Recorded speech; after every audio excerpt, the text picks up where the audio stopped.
So as most of you know, Jeffree released his new collection called the I Can't Say This on YouTube or I'll Be Demonetized collection. The two palettes in this collection were all nudes, which is definitely different for Jeffree. Normally all his palettes are very bright and bold, so seeing a sea beige was very unexpected. Now, Jeffree has a history of selling out his palettes within hours and even crashing his website from the insane amounts of traffic that his launches create. If you guys watched last week's video, you'll know that didn't seem to happen for this launch. It actually looks like the palette is still up on his website. So what exactly happened? I mean, first off, it is the middle of a pandemic and lots of people are still struggling financially, so spending nearly $70 on a palette probably isn't on people's top priority list right now. It could also be from Jeffree losing support and fans after the drama he went through this summer. Well, the drama doesn't stop here. With any beauty guru makeup launch, something always seems to go wrong. We normally see everything from a website crashing to finding shards of metal and fibers in lipsticks. It's getting to the point where we just kind of expect something to go wrong when these YouTubers launch a new product. And that's exactly what's happening to Jeffree Star Cosmetics right now. As people started receiving their makeup in the mail, some customers started noticing something was off with the mini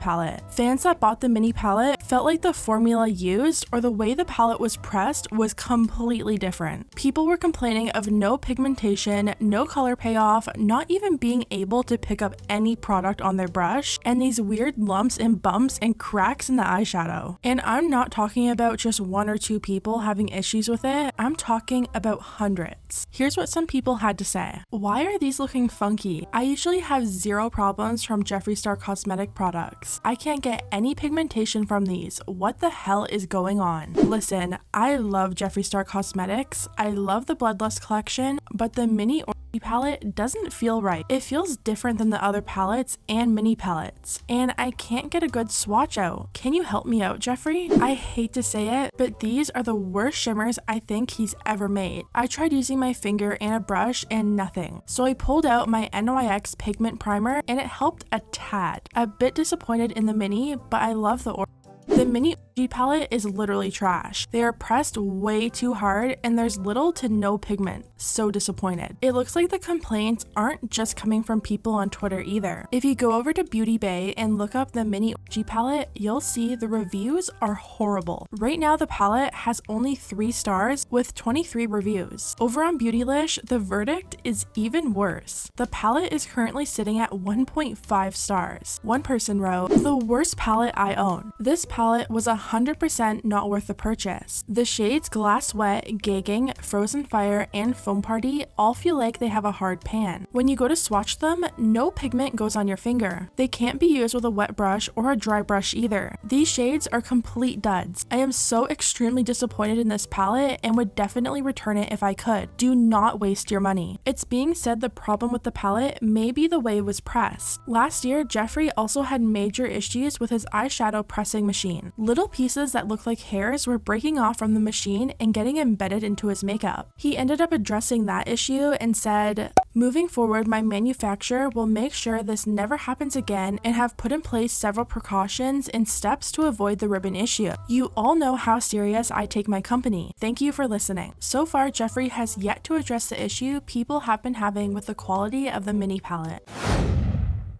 Recently, Bella Thorne joined OnlyFans and made $1 million in her first day on the platform. Within her first week using OnlyFans, she made a total of $2 million. Bella posted that she was selling a certain kind of photo for $200 and tons of people bought it. To everyone's surprise, after they paid $200 and opened the photo, it actually wasn't what Bella said it would be. Her fans felt scammed and begun requesting OnlyFans to give them a refund. The situation became messy quickly, and OnlyFans stepped in and changed their policy on how much money you can charge for private messages and pictures. There's now a $100 cap on private messages and a $50 cap on pay-per-view content, which was previously $200. A spokesperson from OnlyFans commented on the new changes, saying, "Spending limits are in place to protect all OnlyFans users and to allow them to use the platform safely. The newly introduced limits on tips and paid posts is a change that has been in the pipeline for a while. while and has not been implemented in response to any creator or fan. So it doesn't sound like OnlyFans is blaming Bella Thorne specifically, but pretty much everyone online knows the changes happened because of her. I know OnlyFans isn't only for sex workers, but they do make up a majority of users and this impacts them hard. Imagine you have your own small business and you sell a piece of art for $200 and suddenly you have to cut the price of your product to $50. That's such a massive loss. Word spread quickly about Bella ripping away income from creators. One person said, "I just read up on Bella Thorne ruining the tipping system on OnlyFans, and it's unbelievable to me that a celebrity can wake up one day and decide to scam others for revenue they don't even need. Bella Thorne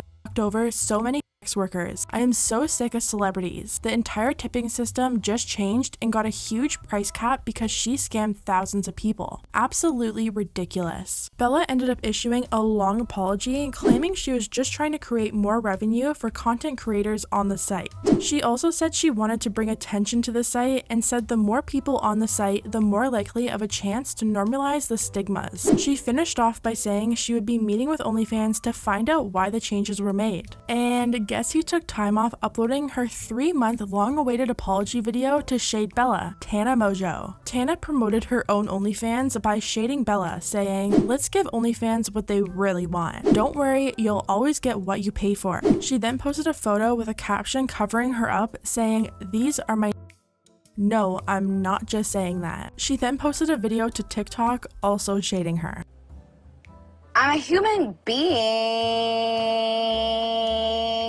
People on TikTok started calling Tana out because it's not like Tana hasn't scammed people before. I mean, does she not remember the horror that was TanaCon? Fans of Tana who signed up for her OnlyFans are also saying Tana kinda scammed them too, since she pretty much only posts stuff that looks like the same content that she posts for free on Instagram. Not you judging her for literally the same thing you do. Another said, "This was bold considering you do the exact same thing, you just didn't make as much money off of it." Tana was then stopped by paparazzi and was asked who she was referring to in her TikTok that appeared to be about Bella, and this is what she had to say. "I saw on your TikTok that you made a reference saying girls, when they make millions on OnlyFans, they find out the platform for taking."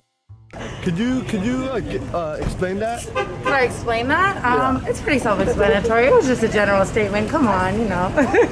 Were you referring to anyone in particular? People say that you were referring to Bella Thorne. No, I was not referring to anyone in particular. Whoever people want to make the shoe fit can. I don't know, guys. I just wish Tana put more effort into her many apology videos as she does with shading Bella. If she did, maybe we wouldn't be on what, the 4th month without any video? Finally, we have some quick tea on Manny MUA. Manny has his own makeup line called Lunar Beauty. Back in May 2019, Manny announced his brand would be headed to Sephora, saying, "You guys, this is one of the craziest, most proud things I've ever been able to accomplish in my entire career. I started my makeup journey working at Sephora 6 years ago, and now my brand's in Sephora. Dreams really do come true, and I cannot be more grateful." It's been a little over a year now, and many fans of Manny were really happy that his products were so easily accessible because of Sephora, especially Canadians who get free shipping with Sephora versus paying like $20 on Lunar Beauty. Well, unfortunately, that's all coming to an end. Manny announced on Twitter that his brand would be leaving Sephora, writing, "I already talked about it on my Instagram stories, but I just wanted to let y'all know Lunar Beauty will no longer be sold at Sephora. So happy to have experienced this amazing full circle moment that I'll cherish forever, but it just wasn't the right fit." International fans of his brand were really upset by the news. Here's what people had to say. "That's so disappointing. It's a $20 shipping charge to Canada on top of the conversion price. I really want to try your glosses and your blush palette. Just for the blush palette would be $70 for me. I've watched you for years and I really want to support your brand. I'm very happy you're doing what's best, but your international people, it's much harder to get your items as we have to pay conversion, bank fees, $20 shipping fees, possible duties, and then on top of that, it usually takes a while longer to get to us." Manny replied saying he's getting more international retailers lined up. So why exactly is Manny leaving Sephora when many small brands